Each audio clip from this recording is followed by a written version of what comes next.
మీద కేసులు బనాయించారు నిన్న. అంటే పోలీసులు అంటే ఇంకా ప్రభుత్వమే ఏమంటారు? అంటే ఇప్పుడు అన్యాయంగా కేసులు పెట్టినట్టా సార్ బ్రహ్మనాయుడు గారు వాళ్ళందరి మీద? ఇప్పుడు బాలా గారు చెప్పిన దాని ప్రకారం వాళ్ళు వద్దన్నప్పటికీ కూడా కావాలని ఫోర్స్ చేయటం వల్ల వాళ్ళు అడ్డుకున్నారు, దానికి ఎలా కేసు పెడతారని అన్యాయంగా పెట్టినట్టు అనేది, అంతే కదా మీరు అన్నది? అన్యాయంగా పెట్టినట్టు అనేది. ఓకే, బానే ఉంది సార్. సార్ ఇప్పుడు మా ఊరి పక్కన ఒక పల్లెటూరులో ఒక తండ్రికి ఒక కూతురికి విభేదాలు ఉన్నాయి సార్.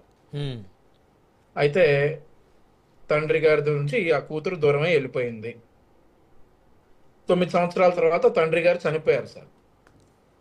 చనిపోయిన తర్వాత ఆ అమ్మాయి తండ్రి శవాన్ని చూడటానికి వచ్చింది.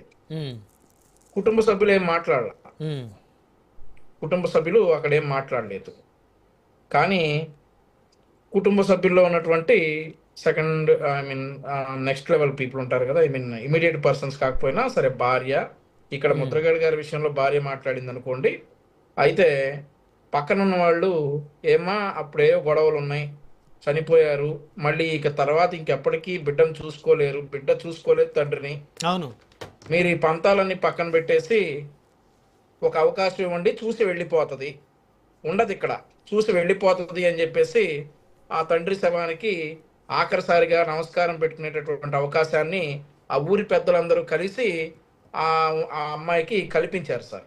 Okay okay. కానీ ఇక్కడ ఏం జరిగిందంటే, ఇక్కడ పక్కన ఉన్న వాళ్ళందరూ ఆ పెద్దలందరూ కలిసి అవన్నీ పంపించారు. వైఎస్ఆర్ కాంగ్రెస్ పార్టీ నాయకులు ఉన్నారు కదా సార్, వాళ్ళందరూ కలిసి ఈరోజు వైఎస్ఆర్ కాంగ్రెస్ పార్టీని నమ్ముకుని పద్మనాభ రెడ్డిగా ఆయన పేరు మార్చుకున్న పాపానికి ఈరోజు ఆయన చనిపోయినా కూడా మనశ్శాంతిగా ప్రశాంతంగా వెళ్ళిపోయేటటువంటి అవకాశాన్ని ముద్రగడ పద్మనాభం గారు కోల్పోయారు సార్. ఇందాక కిరణ్ గారు ఒక మాట చెప్పారు, చాలా మంది శపథాలు చేశారు, మా కొడాల నాని అయితే కుప్పంలో చంద్రబాబు నాయుడు గారు గెలిస్తే ఆయన బూట్ పాలిష్ చేస్తానన్నాడు, మరి చేయలా.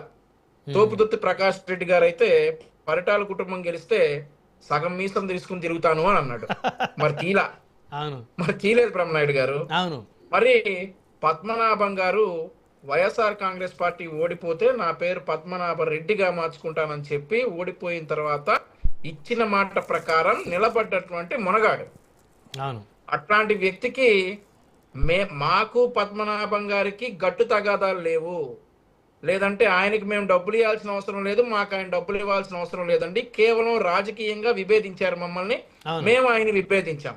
మేము పలు సందర్భాల్లో చెప్తా ఉంటామండి, రాజశేఖర రెడ్డి గారి జయంతికి వర్ధంతికి మీరు మా చాలా మంది సామాజిక మాధ్యమాల అకౌంట్లు చూసుకుంటే ఒక లైన్ పెడతాం, మీ ప్రజా వ్యతిరేక విధానాల వల్ల మీరు పాలించకూడదని మాత్రమే అనుకున్నాం, కానీ జీవించకూడదని ఎప్పుడు అనుకోలేదు రాజశేఖర రెడ్డి గారు, మీ జయంతి సందర్భంగా నివాళులు, లేదంటే మీ వర్ధంతి సందర్భంగా నివాళులు అని చెప్పేసి మేము ఒక లైన్ పెడతాం. అలాగే ముద్రగడ పద్మనాభం గారు కూడా ఆయనకి మాకు ఉన్నటువంటి రాజకీయ విభేదాల కారణంగా ఆయన పాలించకూడదు అని మాత్రమే, ఆయన పవర్లోకి రాకూడదు అని మాత్రమే మేము అనుకున్నాం, కానీ ఆయన జీవించకూడదని మేము ఎప్పుడు అనుకోలేదు. సరే, ఆయన చనిపోయిన తర్వాత ఆయన మా తెలుగుదేశం పార్టీ నుండి మంత్రిగా చేశారు, ఎంపీగా చేశారు, కాబట్టి ఆయనకి అధికారిక లాంఛనాలతో అంత్యక్రియలు నిర్వహించాలని చెప్పేసి ప్రభుత్వం నిర్ణయించిన తర్వాత అక్కడికి అధికారిక లాంఛనాలతో ఇవేదో అంత్యక్రియలు నిర్వహించడానికి ఆ సిబ్బంది వెళితే ఆ సిబ్బందిని సరే వద్దు అన్నారు కుటుంబ సభ్యులు, మన ముద్రగడ పద్మనాభం గారి కుటుంబ సభ్యులు వద్దు అన్నారు. అయినా కానీ సరే, వాళ్ళకున్న ఇన్స్ట్రక్షన్స్ ప్రకారం వాళ్ళ అధికారిక లాంఛనాలతో అంత్యక్రియలు నిర్వహించే ప్రయత్నం చేస్తుండగా ఈ ఆఖరి చూపు చూడటానికి వెళ్ళినటువంటి వైఎస్ఆర్ కాంగ్రెస్ పార్టీ నాయకులు పోలీసుల మీద చేయి చేసుకోవటం, నెట్టేయటం ఇలాంటివన్నీ చేస్తే అవి చట్ట వ్యతిరేక కార్యకలాపాలు కాబట్టి అక్కడ కేసులు కట్టడం జరిగింది. మరొక విషయం ఏంటంటే, నిన్నటికి మొన్న అనుకుంటాను 10వ తారీఖు కాశీబుగ్గ పోలీస్ స్టేషన్ లో ఏదైతే సీదిరి అప్పలరాజు గారి కుమారుడి మీద కేసులు పెట్టేస్తారా, ఈ సెక్షన్ల మీద మర్డర్ కేసులు పెడతారా అని జగన్మోహన్ రెడ్డి గారు అన్నారు. ముందుగా పెట్టింది బ్రహ్మనాయుడు గారు వినండి, ముందుగా పెట్టింది సెక్షన్ 106 అంటే కాజింగ్ డెత్ బై నెగ్లిజెన్స్ పెట్టారు. ఆ తర్వాత సీసీ ఫుటేజ్ల ఆధారంగా సీదిరి అప్పలరాజు గారి అబ్బాయి దొరికిన తర్వాత sections were altered to section 105, section 61 of 1, section 240, section 238, section 242, section 249 red with 49 BNS. ఇందులో ఏది మర్డర్ కేసో మరొకసారి చెప్పాలి. మేము ఏం ఇంత పెద్ద ఉదాహరణ ఎందుకు చెప్పాల్సి వచ్చిందంటే, ఇప్పుడు జగన్మోహన్ రెడ్డి గారి పార్టీ, తెలుగుదేశం కూటమి, జనసేన కూటమి ప్రభుత్వం ఏం చేసినా కానీ తప్పు పట్టడానికి మాత్రమే చూస్తుంది. కాబట్టి ఈరోజు 18 ఏళ్ల పిల్లాడి మీద మర్డర్ కేసులు పెడతారా అని చెప్పేసి అక్కడ లేనటువంటి సెక్షన్స్ తీసుకొచ్చి మనం ఏదో మర్డర్ కేసులు పెట్టినట్లుగా చెప్పుకొచ్చారు. ఆ తర్వాత బాలా గారు మాట్లాడుతూ ఉన్నారు. సార్ ఈరోజు ఎవడి కిందకి తడిలితే వాడికి తెలుస్తుంది సార్. ఎవడి కిందకి నీళ్ళు వెళ్తే వాడికి తడి తెలుస్తుంది. ఈరోజు క్రాంతి గారు తన తండ్రిని కోల్పోయి, అందరూ జగన్మోహన్ రెడ్డి గారిలా కాకపోయినా అందరూ కూడా తండ్రి అంటే ప్రేమ లేకుండా, తల్లిదండ్రులు అంటే ప్రేమ లేకుండా ఉంటారా సార్? ఎవరి అభిప్రాయాలు వారికి ఉంటాయి. మా రాజకీయ పార్టీ ఇది అని ఉంటది. ఒక కుటుంబంలోనే 4 రాజకీయ పార్టీలో ఉన్నటువంటి వ్యక్తులు ఉన్నారు ఈ సమాజంలో. అలాగే క్రాంతి గారు వారి తండ్రి గారిని రాజకీయంగా విభేదించి బయటికి వెళ్ళిపోయారు.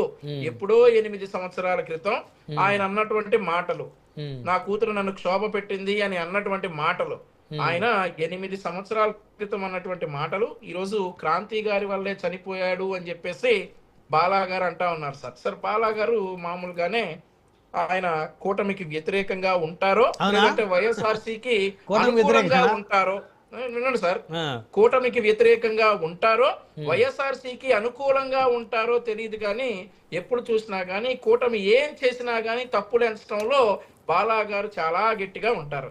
సో అదే క్రమంలో ఈరోజు క్రాంతి గారిని, ఎవరినైతే తండ్రిని కోల్పోయినటువంటి క్రాంతి గారిని, ఆవిడ వల్లే తండ్రి చనిపోయాడు అని అంటా ఉంటే, మరి ఆ రోజు రాజశేఖర రెడ్డి గారు కూడా కుమిలి ఎక్కారు సార్ హెలికాప్టరు. అరే నా కొడుకేంట్రా ఎంపీగా చేస్తే ఇలా దోచుకుంటా ఉన్నాడు, నాకు చెడ్డ పేరు వస్తా ఉంది అని కుమిలి హెలికాప్టర్ ఎక్కి, ఆయన అది కూలిపోతుంటే హెలికాప్టర్ లోంచి పారాషూట్ కూడా తీసుకోకుండా దూకకుండా అదే ఆలోచిస్తా చనిపోయాడు సార్. అంటే దాన్ని దీన్ని కంపేర్ చేసి ఎలా చేస్తాం వంశీ గారు? ఆయన ఎప్పుడు రాజశేఖర రెడ్డి గారు బతుకున్నప్పుడు ఎప్పుడు జగన్ గారి గురించి బ్యాడ్ గా మాట్లాడలేదు కదా. కాదు సార్, ఈ రోజు తండ్రిని కోల్పోయినటువంటి బిడ్డను తీసుకొచ్చి ఈవిడ వల్లే చనిపోయాడని చెప్పేసి ఇతను ఎలా చెప్తాడు సార్? ఈవిడ వల్లే చనిపోయాడని చెప్పేసి ఎలా చెప్తాడు సార్? నేను చెప్పలేదు, వాళ్ళ ఫాదర్ చెప్పాడు. మీరు వీడియో చూడలేదా? చెప్పలేదా? వాళ్ళ ఫాదర్ మీకు చెప్పలేదా? మీరు వీడియో చూడలేదా? అంటే మీకు ఐటీడీపీకి పంపించలేదా వీడియోస్? మీరేగా ఇక్కడ కూర్చోబెట్టి కుకుడప్ చేస్తారు కదా, ఏం కనిపించట్లేదు? యూట్యూబ్ లో కొట్టండి తెలుస్తుంది. వాళ్ళ ఫాదర్ చాలా క్లియర్ గా చెప్పారు. నేను చాలా డెమాన్స్ట్రేషన్ చేసి చెప్పా. ఒక వ్యక్తి ఇప్పుడు మీకు మీ పిల్లవాడు ఒకవేళ ఏదైనా మాట అంటే మీరెంత క్షోభపోతారో, ఆ క్షోభ వల్ల మీకు జరిగే మానసిక వేదన, ఆ మానసిక వేదన వల్ల వచ్చే ఒత్తిడి, ఆ ఒత్తిడి వల్ల వచ్చే బ్లడ్ ప్రెషర్, ఆ బ్లడ్ ప్రెషర్ వల్ల వచ్చే డిసీజెస్, ఆ డిసీజ్